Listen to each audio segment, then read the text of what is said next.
6h27 en ce lundi 6 avril, Patrick Roger. Aujourd'hui dans l'histoire, bonjour Franck Ferrand. Bonjour Patrick. Alors dites-nous à quel 6 avril vous avez déposé votre machine à remonter le temps, Le Franck. 6 avril 1199, on est dans le Limousin, le jour de la mort du célèbre roi d'Angleterre, Richard Cœur de Lion. On est au pied du château de Chalut-Chabrol. Oui, que faisait-il là, Franck?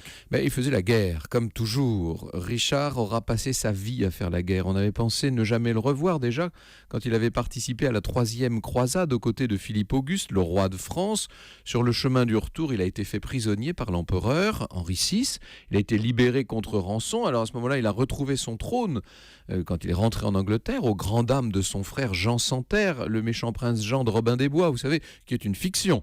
Or, à peine rentré, Richard est reparti au combat contre les velléités territoriales de Philippe Auguste. Et c'est lors de cette campagne qu'il a trouvé la mort. Exactement, il assiège le château du vicomte de Limoges et le 26 mars 1199, du haut du rempart, Pierre Basile, un chevalier de petite noblesse, ajuste son arbalète, il tire, le carreau, c'est la flèche si vous voulez, atteint Richard à la base du cou.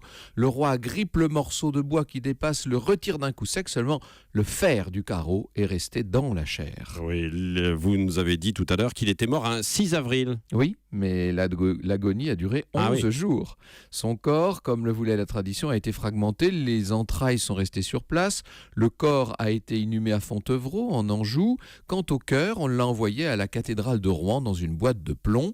Richard est mort sans héritier, c'est donc Jean Santerre qui va lui succéder, mais ça c'est une autre histoire.